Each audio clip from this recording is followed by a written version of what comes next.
Usa ka pagtuo, usa ka tingog, usa ka katawhan.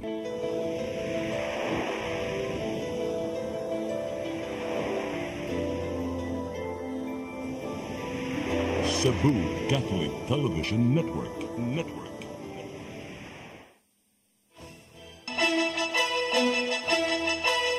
Uluhan sa mga balita sa Sayri 47. Mga kriminal nga mangigo ding panahon sa Bermans i-monitor sa kapulisan sa dakbayan sa Sugbo. Bagyong Enteng, hingpit ng nakagawa sa Philippine Area of Responsibility. Namatay sa bagyo miabot sa 13. Bisan ug wa pay klarong venue sa sinulog-sunod tuig, Sinulog Foundation nangimbitar na sa mga out-of-town contingents. 27 ka mga small town lottery booth gikan sa unom ka mga barangay sa dakbayan sa Sugbo gipang sakmit.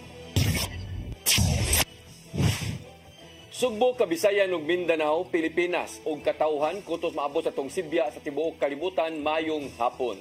Live kita karon sa CCTN Channel 47 ug kini ang tulumanon sa nag-unang kasayuran nga angay natong masayran. Ako si Dennis Tabar. Tulumanon sa patas nga mga balita ug opinyon. Ako si Danica Cabales.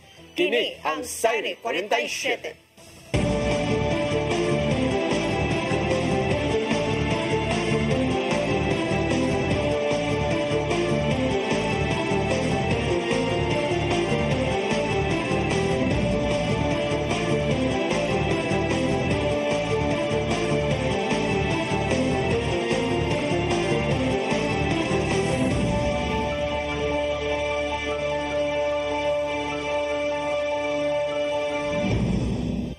Og karon sa kumpletong detalye sa atong mga balita, kapulisan sa dakbayan sa Sugbo mo pagkatap og mga intelligence personnel sa kadalanan aron mo bantay sa mga kriminal nga posibleng mangigo ning Bermans. Hipis sa kapulisan mibutyag nga wa nay panahon nga ang PNP mo relax sugod karon hangtod na sa sinulog sa sunod nga tuig.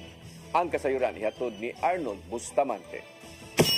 Napaglantawan sa kapulisan nga musugod na pagdagsa ang mga turista sa dakbayan Sugbo gikan sa lain-laing lugar sa anglit na ilang syudad nga maisuruyanan sa mga bisita. Tungod ni si Police Colonel Antonieto Cañete, Direktor sa Cebu State Police Office, nagkanayon nga wala na ilawak ang kapulisan sa syudad nga murelak man sa sunod-sunod nga dagkong kalihukan sama sa palarong pambansa ug ang pasigarbo sa Sugbo.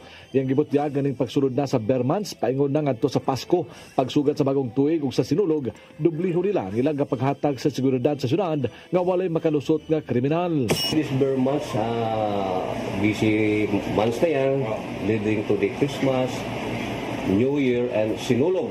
Kaya double your efforts, keep yourself busy, no? Ang mga tao natin, no more room for relax. Usab nga napanglantawan ang mga krimen nga posibleng moigo ning panahon sa Bermans nga tungod ani iyang gimanduan ang tanang police stations ug police units nga mohimog nga pamaagi nga mapugnan kini o maminusan man lang gawas sa pagpabaha sa mga personnel sa kadalanan gikan sa Cebu City Mobile Force Company nga makita na sa pagkakaron mo deploy usab siya og mga intelligence personnel nga mo spotter ning mga badlungon sa katilingban nga mosakay sa kabisi sa panahon.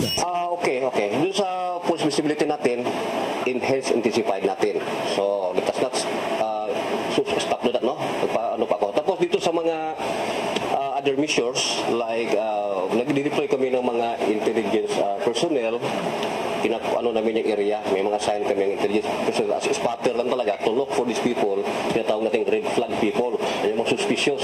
Idugang ni Cañete nga napakatap sila nga mga pulis sa mga establishmento nga soft target tungod kay huyang ang seguridad, ilabi na nga wala kini gwardya. Nagsurvey ang CCPO kung unsa kini nga mga establishmento nga angin nga patutukan aron malikayan nga masubli aga natamong duha ka mga pagpanulis sa duha ka mga jewelry stores neto miaging buwan. Arnold Bustamante, CCTN. Hingpit nang nakagawa sa Philippine Area of Responsibility ang Bagyong Enteng. Apa nagbilin kini og 13 ka mga tawo nga namatay tungod sa pagkuso-kuso sa nasud. Mato the Office of the Civil Defense spokesperson Edgar Posadas nga labing daghan sa mga namatay natala sa Antipolo City sa Rizal, tulo sa Bicol ug duha dinhi sa Dakbayan sa Sugbo. Nakatala usab ang OCD og napulo ka mga tawo nga naangol dinhi sa Sugbo tungod sa epekto sa bagyo. Samtang base sa datos sa NDRRMC, kapin 147,000 ka mga tao ug kapin 37,000 ka mga pamilya gikan sa kapin 300 ka mga barangay sa Central Luzon, Calabarzon, Bicol, Western Visayas, Central Visayas ug National Capital Region ang naapektuhan sa bagyo. Nipahigayon og information drive ang Mandawi City Fire Office sa mga kabarangayan. Nagsilbi kini nga mga sakop sa BFP o Fire Safety Lecturer pinaagi sa papakita sa kamahinungdanon sa paglikay sa sunog sa Panimay. Gitudlo usab ang gustong paggamit og fire extinguisher o gipahibaw sa mga programa karon sa BFP alang sa mga Mandawihanon. Tinguha nga maedukar ang mga residente aron maminusan ang sunog. Ang kalihukan gipanguluhan sa sakop sa B57 uban sa Department of Interior and Local Government sa Mandawi ug sa Philippine Army. Mandawi City Councilor Nerissa Sun Ruiz formal nang gitudlo sa DILG isip acting vice mayor sa Dakbayan. Nakig-courtesy call gilayon si Ruiz kang acting mayor Glenn Bersede. Ang kasayuran hatod ni Mary Nadawat na kaganinang buntag ni Konsehal Nerissa Sun Ruiz ang memorandum sa Department of Interior and Local Government pagtudlo kaniya isip acting vice mayor. Ang memorandum pag-formalize lang sa appointment ni Ruiz tungod sa balaod ang first councilor man ang moassumer isip vice mayor. Moabot sa 11 ka adlaw nga bakante ang buhatan sa Office of the Vice Mayor tungod OIC pa man si Ruiz. Si Vice Mayor Glenn Bersede ang niassumer isip acting mayor. Human gisuspenso sa ombudsman si Mayor Jonas Cortez ug usa ka tuig tungod sa grave misconduct. So every time nga dunay mga pirmahan ako yung mangonsulta gyud ko ni CD Mende. Like gahapon, moto siya nga murag siya napugos gyud yung pangita gyud kapagi kay na-hire nga usa ka staff, LA staff ang usa ka SP konsehal. Ya kibaw man ko nga dili pa man ko kapirma mga hiring or firing, no, di man na pwede. Pero ingon niya nga gilangan-langan nako. So ako gyud siya na ikaw gi-explain. Gilayon human madawat ang memo si Ruiz nakikita kang acting mayor Bersede pagpahibaw ni ini. Matud ni Ruiz nga makig-alayon siya sa executive department sa mga programa ni ini labi na ang mga maayong proyekto. Pero doon na lang tayo kung ano check and balance kay executive, legislative na ay check and balance. So nako dire nga mutan-aw unsay mga kalihukan sa executive. Pero dili sa pag-ingon nga kada programa nga maayo ato yung babagan dili gyud. Careful lang gyud. Si Ruiz mobalhin sa Office of the Vice Mayor karong Lunes tungod aduna pa man kini i-rearrange nga mga gamit. Mary Rose Sagarino, CCTN News.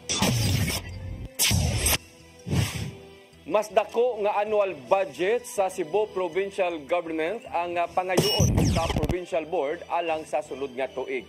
Matod ni Bukal Glenn Anthony Soco nga mulabaw pa sa kasamtangang budget sa probinsya nga 23 bilyones ka pesos ang iduso karong sunod buwan. Matod ni Soco nga nagagikan ang pondo sa managlahing economic enterprise related activities, buhis gikan sa yuta, permit ug uban pa. Kini tungod kay wa naman magsalig ang Kapitolyo sa igahin nga tax allocation gikan sa nasundong kagamahanan.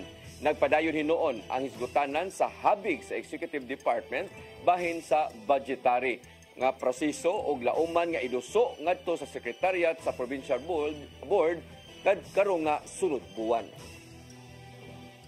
Executive has up to October 16 to submit the proposed or what we call as the local expenditure program. And once the Sanggunian will receive it, and through our committee, the Committee on Budget and Appropriations, we are given up to the end of the year to authorize the budget.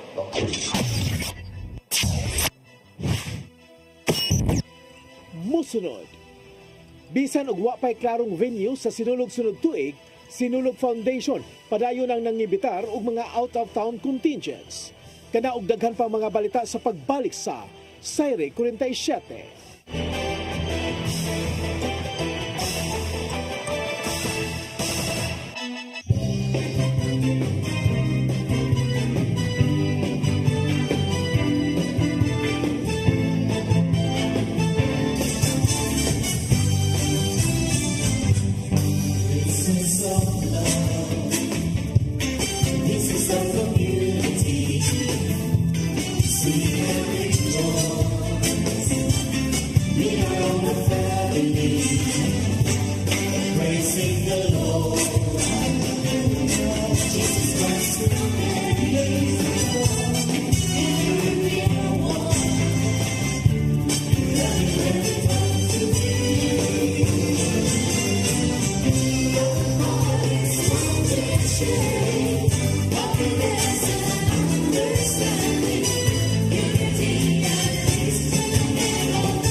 Philippines.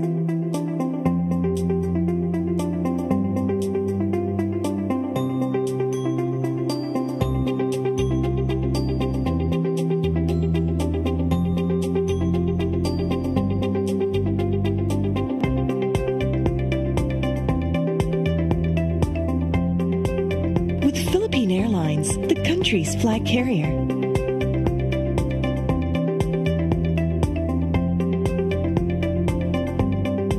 The airline that lets you feel the warmth of the nation.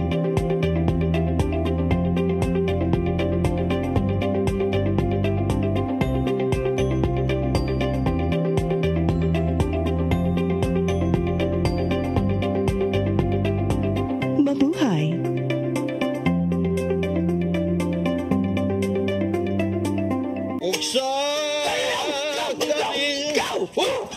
Unsa man kang tambulakan kalit nagabot nalandigan ni ron gitara ko nga gamay kaayo gitara ko nga dako gamay kaayo dahil unsa man ang utangan nga naa na si mong luyo dito pa manggoy siya inaw ikatubang ni mo dahiling kay tarong mo nganong imong kong iapel ni dahiling ha wa man ko'y labot kini panil nga kini.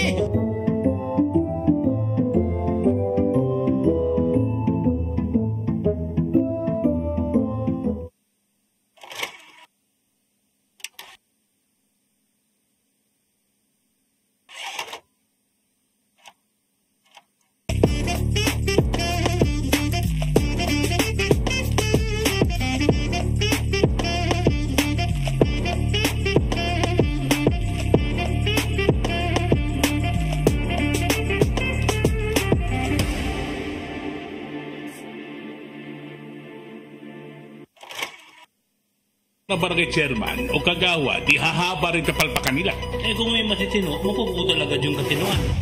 Lumalangap ang hindi magagawa ng PNP. Ang umamin na sila ay failure. Liglig, siksik at umapaw na kuro-kuro na may kasamang kirot at kawanan. Ano ngayon?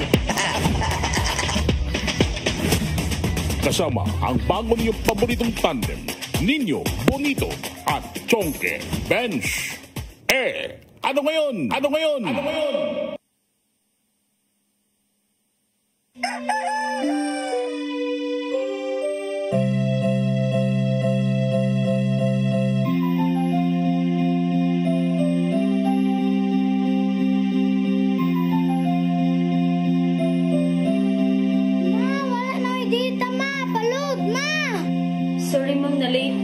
Nangita pa mong gusto para internet sa kong anak, ma'am. Ay, wala na yung problema. Pag-Sinisibu! Sinisibu! Sinisibu! For your internet connection. And for the signal of your cable TV. So fast and straight the transmission to your home. Sinisibu! Sinisibu! Sinisibu! Offers you to have fiber optics for your viewing experience, perfect and clear so far. So great and affordable for you to enjoy. Sinisibu. Sinisibu Television Network Incorporated offers fiber to the home broadband internet bundled with fiber to the home cable TV connection. Sinisibu Television Network Incorporated with its operation in Metro Cebu and the whole province of Cebu soon. And affordable for you to enjoy. Sinisibu. Ang kinabuhi puno sa hagit. Sugpil na ka, Dri, ha? Ay, pag-inarte! Pagdita ka! Puno sa pangutana. Bata pa gani ka kayo? Nagpuyab-puyab na ka? Kinsa man ang mga sakitin ako dinikaroon na kinsa! Kung si buti mo'y pasabot, Daddy. Puno sa luha. Pagpili pa, ako nga imong anak o kanay imong mga babae. Kasuko. Ano pa? Ano itang ka ni Papa? Apan bisan mangit-ngit pa ang imong kalibutan, aduna pa'y nagpahiping kahayag. Aduna ka pa'y kasumbungan.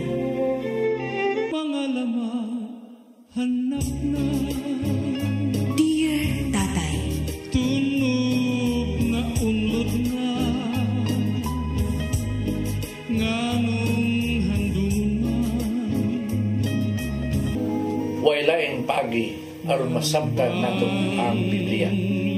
Kinahanglan nga doon natay relasyon kang Jesus. Hangtod sa layan natong panaguban, daghang salamat. Siya.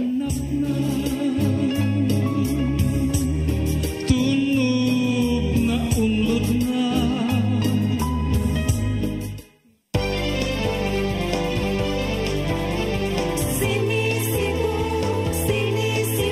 For your internet connection And for the signal of your cable TV.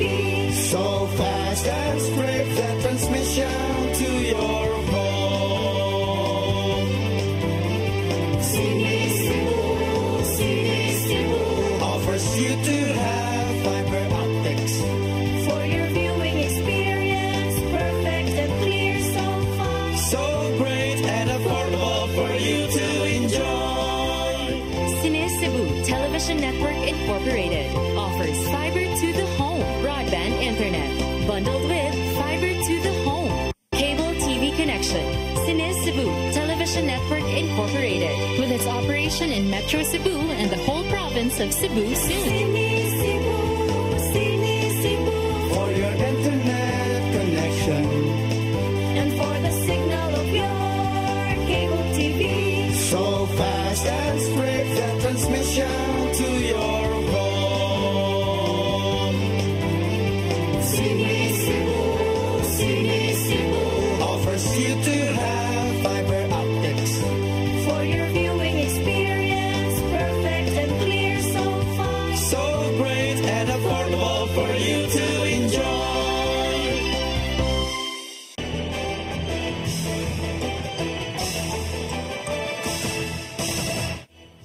Balik sa ato mga balita, padayong midapit ang Sinulog Foundation's mga out-of-town contingents alang sa umabot nga Sinulog 2025.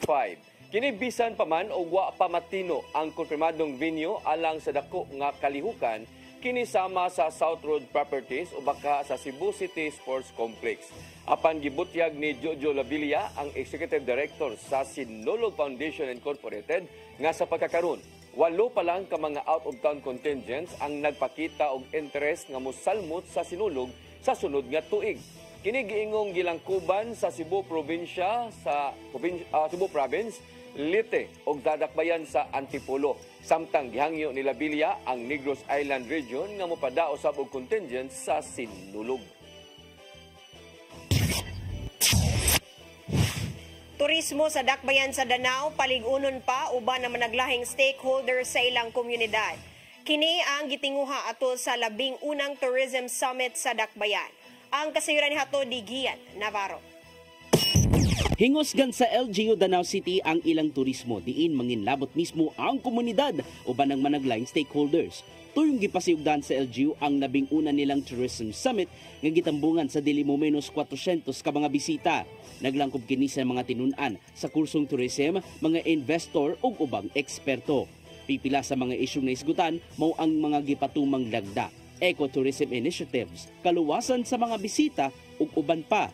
Gitaho sa Tourism Operations Office nga daghan ang gikadalit sa ilang dakbayan maong angayan pa kining panambuon uban ang kooperasyon sa katawhan. We have collaboration because we recognize that in order to successfully develop these initiatives, we need the collective efforts of various stakeholders that are essential for achieving our sustainable growth and development. Sigon pa ni Mayor Mix Durano nga padayunon pa ang mong kalihukan aron mas masiguro pa nga mapanindot ang turismo sa ilang dapit. Mo sa ni among gipaninguha sa akaning vision nako na why not do this here lang ba? Let's be aggressive about it. Why not? Why wait for a couple of years? Let's unsay buhaton, unsay kaya nato mabuhat. Let's do it now dayon. Tipik lang kini sa mga kalihukang gihimo aron mas mapakusgan pa ang turismo sa ilang dakbayan. Apil na nini mao ang bag-uhay lang giablian nga Mangrove Forest Eco Park sa may Sitio Tausan, Barangay Ginsay. Hinahinay pa ang pagbisita sa publiko sa mong bag-ong laganan tuod kay nagpadayon pa ang training sa ubang tour guides. So online among registration, so we will only cater like 30 lang katao para kay dili ang mga local sa manggod sa atong mga tour guides masing ma-overwhelm sila ba na para makaya pod. Samtang sa mga proyekto ang gihanay pa sa Danao City LGU, may labot na ang turismo aron mas maaghat pa ang ubang mga lokal ug langyong bisita sa paglaag sa ilaha. Kini aron matuman ang gitingwa sa liderato nga himuong resilient city ang dakbayan sa Danao. Gian Navarro, CCTN News. Philippine Navy nagpadayon sa pagmonitor sa giilugan nga kadagatan sa West Philippine Sea. Kapin na sa 200 ka mga barko sa China ang ilang gibantayan sud sa maong dagat. Ang kasayuran ihatod pagbalik ni Gian Navarro.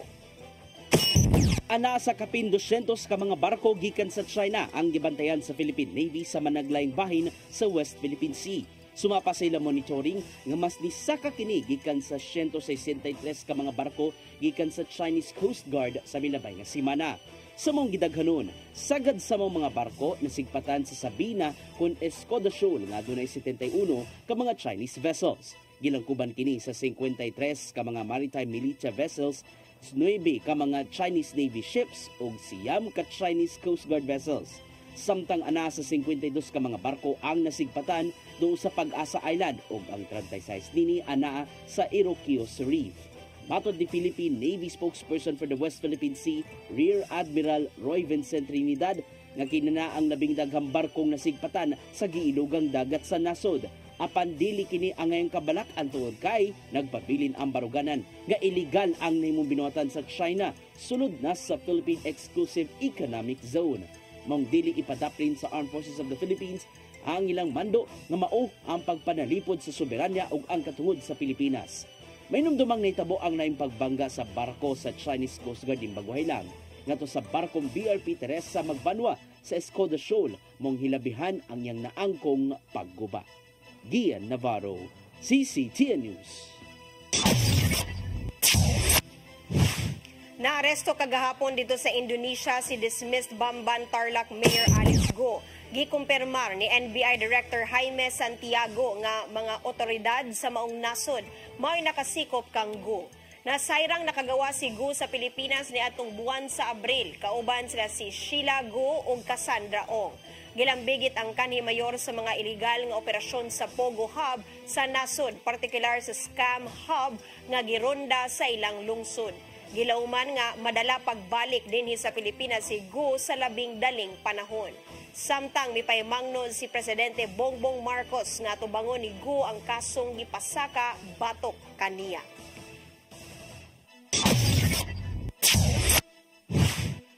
Pagbalanse sa kalambuan sa ekonomiya o sa pagpanalipod sa kalikupan, mahinungdanon alang sa Regional Development Council 7. Gituki sa tigom karong adlaw ang pipila ka mga proyekto nga ipatuman sa tagsa-tagsa ka mga LGU.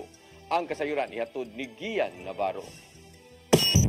Nag-abot ang mga local chief executives ug regional directors sa dakbayan sa Lapu-Lapu alang sa third quarter meeting sa Regional Development Council 7. Gituki ang pipila ka mga proyekto gikan sa managlayng ahensya ug LGU aron iduso ngadto sa mga konseho sa tingwang mapunduhan ug hayan masugdan. Usa na ninimaw ang pagpangayo ug suporta gikan sa RDC7 aron matuman ang Mactan North Reclamation and Development Project nga gitinguha sa liderato ni Mayor Ahong Chan, inubanan usab sa gitinguhang Lapu-Lapu City Expressway.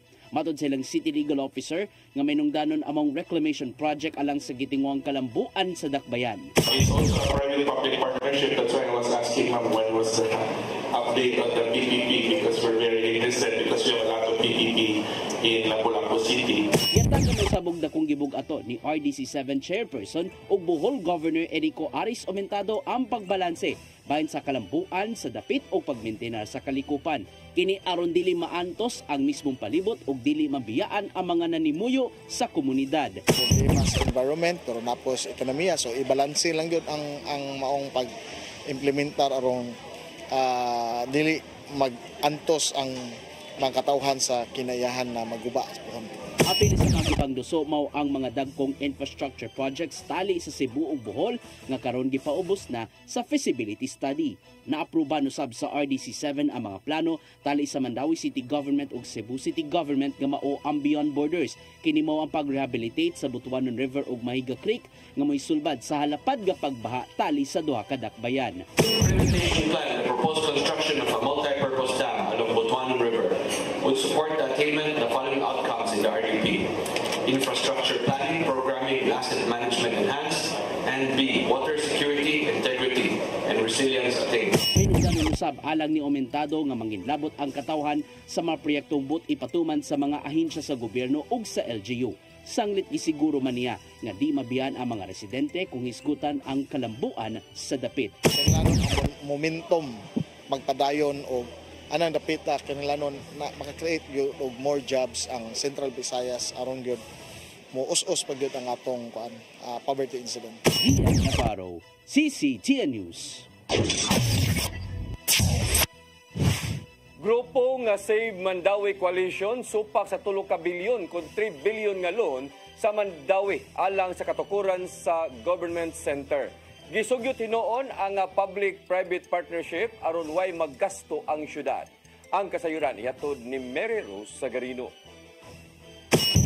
Nagpahigayon og press conference ang mga sakop sa Save Mandawi Coalition kaganinang buntag bahin sa 3 billion loan sa syudad. Ang grupo supak sa loan agreement og nisuhestyon sa usa ka public-private partnership tin ilang giangkon nga walay magasto ang syudad og makalikay sa dako unyang baryo nun. Gipasabot sa grupo nga dili sila babag sa pagtukod sa bagong City Hall apan nabalaka sila sa pinansyal nga epekto sa utang. Most likely PPP can do positive domino effect sa resolutions na ato ang kinahanglan sa mga pressing issues na amo ang gi-address earlier.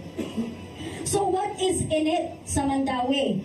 In case of ang PPP gyud ang atong i-look forward rather than doing the 3 billion loan.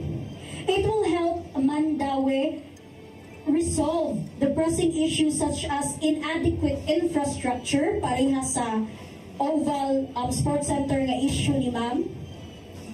Also, flood control management. Naapuntay ang atong mga limited resources mas ma-expand pa nato. Kay natay mga private sectors na willing to do the projects. And if you were about to ask me, asa man mo anang PPP? Asa man mo nakahibaw anang PPP? To answer that, it is widely used. I would like to highlight that it is widely used. Kaya nga no, can't you see the progressing countries? Gusto man kaha ang Mandawi nga magkuan ana, mo level ana nga part. So why maunang mo kuan me, maunang mo oppose yun me sa 3 billion? Because there is a solution. Sa unang interview, mato ni Attorney Regal Oliva ang City Treasurer sa Mandawi nga nipahigayon sila og pagtuon kung gamiton ba ang kaugalingon nga pondo musud sa PPP o mulon. Din ilang nasuta nga mas makabenepisyo ang syudad kung mulon. Gipasabot usab niini nga income generating ang government center tungod aduna may support facility sama sa convention center nga ipaabang. Makita nato nga mura siya dili siya beneficial to Mandawi City. Why? Because kung mag-PPP ta, ang first floor hangtod 8th floor gamiton sa private. Ang atong magamit ra kutublo na 9th above. So can you imagine atong mga senior citizen atong palakwon kung walay elevator? Atong palakwon hato sa 9th floor para makakuha sa ilang serbisyo. Kay of course kung mag-PPP, ang private proponent nato dili mo sugot nga kita mo occupy sa first floor.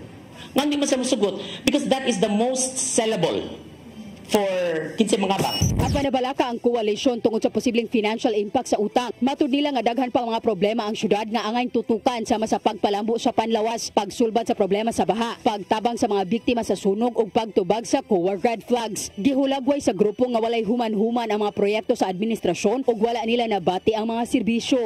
Mas dako ang atong gi-allocate para sa senior citizen. Because the senior citizen is being allocated around 15% for their kanang allowance alone, no? We have also allocated 500 million for education in the Special Education Fund. If you include also the Mandawi City College, we have maabot siya around 700 million. So in other words, mas dako ang atong gipang-allocate ani nga mga butang compared to the loan of the government center. What is 400 million to us when ang ato bang direct benefit that we will get from the operations of the government center? Ang ordinansahon sa pag-gratify sa loan ang napasar na sa second reading sa sesyon sa Konseho sa Dakbayan. Taliwa sa pagpasar niini, pipila ka miyembro sa Konseho sa Dakbayan ang nanghinaot gihapon sa pagpatuman sa PPP. Matod ni Acting Vice Mayor ni Risa Son Ruiz nga ang syudad kinahanglang mobayad og 305 million pesos matag tuig, kinatibukan na sa principal amount og interest. Kini magpasabot nga sa kinatibukan, moabot sa kapin 4.5 billion pesos ang mabayad sa syudad sa 15 katuig. Imagine kadako sa bayranan from 3 billion maabot og 4.1 billion. 1 billion kapin ang atong interest. Pero dako anong kwartaha. So mo gyud among gi-objectan. We are not against it. Kinahanglan na tag space pero nganong ato man kausahon. Nganong mangutang man tag dako. One time we have other priorities nga kinahanglan og funding. Mara ginay amo.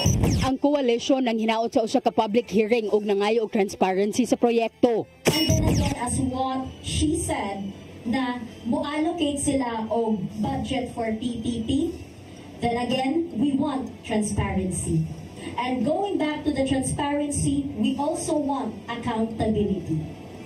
If they can answer that questions on behalf sa amo ang grupo, then definitely we would applaud them. Kung kana man lang gani. Isa pa, access to capital. Rai Mandawi is not open into change if they want change. They want a government center, right? If they want to have government center, then right, they need to have the 3 billion loan. So much nga kanang gusto gyud nila ma-approve diha-diha dayon. What's the interest of it? Is it in the interest of the Mandawihanons? If not, what is it? Nang hinaot ang grupo nga dunggon ang ilang panawagan, di nagplano nga mopahigayon og petisyon o sa ka-signature campaign sa mga residente sa kabarangayan. Mary Rose Sagarino, CCTN News.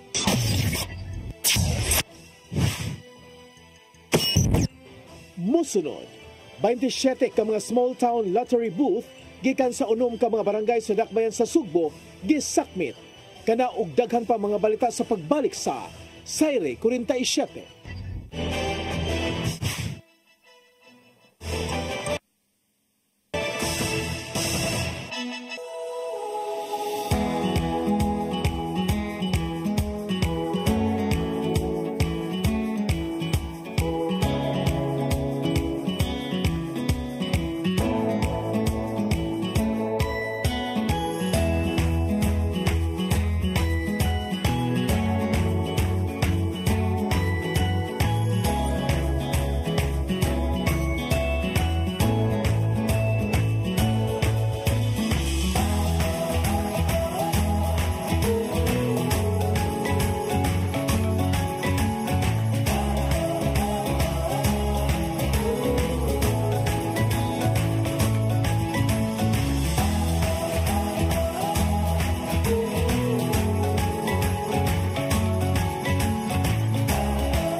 barangay chairman o kagawa, di hahaba rin kapalpakan nila. Kung may matitino, mapuputo talaga yung katinoan. lumalangap ang hindi magagawa ng PNP. Ang umamin na sila ay failure. Liglig, siksik at umapaw na kuro-kuro na may kasamang kirot at kawanan. Ano ngayon? Kasama ang bago niyong paboritong tandem, Nino Bonito at Chonke Bench. Ano ngayon? Ano ngayon? Ano ngayon?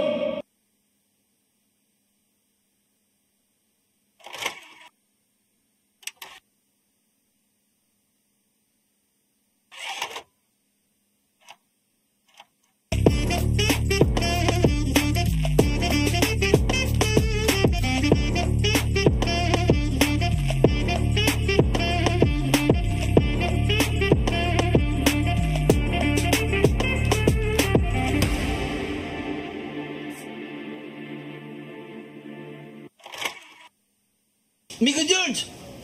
Oh, ako? Naon sa maning tanawan niyo? Kalma lang ni Godido.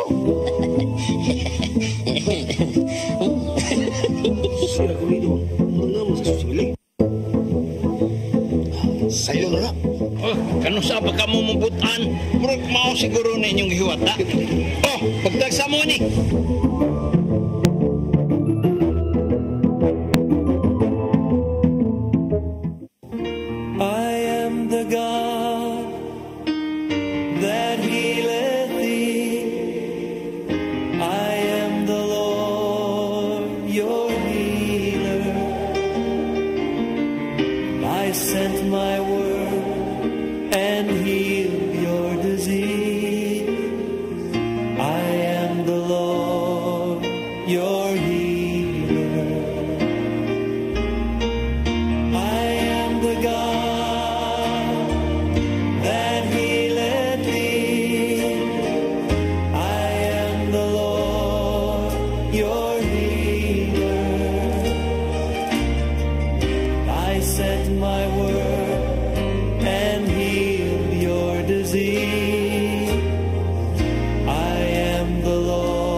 Balik sa atong mga balita, small town lottery booth, mga kilid sa kadalanan, unom ka mga barangay sa syudad sa Sugbo, gipang sakmit sa Business Permit and Licensing Office.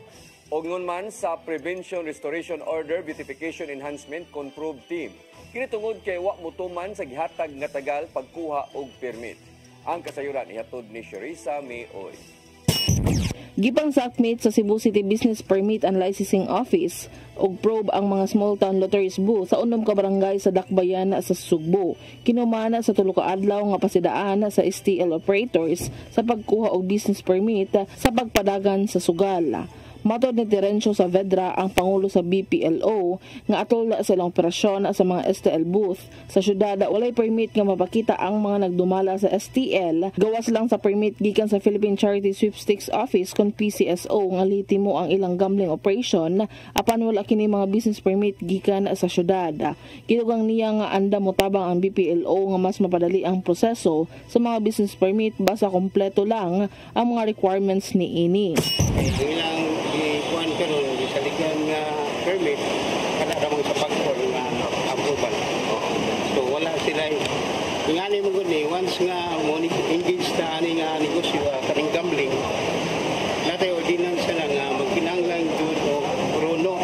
Ang mga operasyon operasyon nagbase kini sa kamanduan ni Cebu City Acting Mayor Melvin Garcia nga gikinahanglan ang tanan nga mga steel operators nga magkuha og business permit sa City Hall. Gibutyag ni Kevin Saavedra ang Executive Director sa Probe sa South District nga 20 city ka mga steel booth ang nakuha gikan sa 6 ka barangay. Kini mao ang barangay Zapatera, Camputaw, Capital Site, Lorega, San Miguel, Ermita ug Santa Cruz. Hinuon atol sa operasyon na wala ray supak gikan sa mga tag-iya o nagbantay sa booth. Ilabi na nga nasayod sila nga wala sila business permit. Laman tay concern nga ato aning confiscate, no? Confiscate until such time nga makapag-provide sila og clearance coming from the BPLO sa Cebu City nga cleared na sila, nakabayad na sila sa mga taxes nga gikinahanglan nato. So, makaprovide sila sa license. Gipasabot niya nga sub-sub gyud ang ilang operasyon og ilagayod lukupon ang 80 ka barangay sa pagpangsakmit sa mga STL booth nga walay mga business permits. Sherry Zameuy, CCTN News. Kasong child abuse ipasaka sa Inayawan Police Station batok sa magtutudlo sa Don Vicente Rama Memorial National High School ugmang adlaw. Gipasanginlan ang magtutudlo nga na maak sayang tinunan nga mga minor de edad tungod kay wala pakita sa abs. Ang kasayuran nihatod ni Arnold Bustamante. Masakaan og kasong karapasan sa Republic Act 7610 kon child abuse ang usa ka magtutudlo sa Don Vicente Rama Memorial National High School nga namaak siya ang gaduha ka mga tinunan human masuko nga wala pakita sa abs niini. Matud ni Police Major Jessery Basitaw ang hepe sa Inayawan Police Station nga sa pagkakaron ang 15 anyos nga anak sa pulis pa lang ang miluwat nagpormal nga reklamo human kadtong 14 anyos nga kauban niini ang nagduha-duha pa nga mukiha tungod kay dili na gusto og samok. Apan gibutyag ni Basitaw nga nagpadayon ang ihaga pag-awhag sa ginikanan sa 14 anyos nga mopasaka gyud kaso. Actually, sir, ugma, ma-file na nato ang kaso no RA 7610. Ang ni-file ani is katong anak sa pulis, katong galing gipaat. Ang usa, sir, so far, wala pa nagpakita og interest. Pero ito kung giawhag ba nga, mo file og case. Pero sa pagkakaroon, actually, medyo nagduha-duha kasi yun nga, ayaw nila ng gubot. Pero so far, ugma, ma-file na yutong sa anak og pulis. Likurang ebidensya nga gihuptan ng Inayawan Police Station kini sama sa medical certificate nga gi-issue sa tambalanan sa maong mga tinuan. May-execute na sa affidavit ang class president nga nakasaksi sa hitabo. Lagip na ang ubang mga tinuan nga magtumbok sa suspitsado sa gibuhat sa duha ka mga estudyante. Actually, sir, naay mo testify tong president nila and other student nga present during atong pagitabo sa na. Sa pagkakaroon, mato ni Basitaw nga ang duha pa lang ang mireklamo nga biktima sa ilaga magtutudlo apan posibleng doon na pa laing biktima nga nahadlok lang nga mutugan sa netabo kaniya.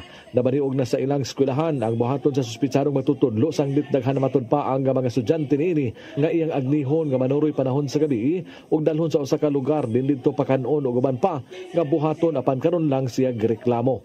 Arnold Bustamante, CCTN News. Mao kadtong naglangkob sa atong mga balita sa Sayre 47. Ako si Dennis Tabar. Ako si Danica Caballes. Hangtod ugma sa inyong paboritong tulumanon. Sayre 47.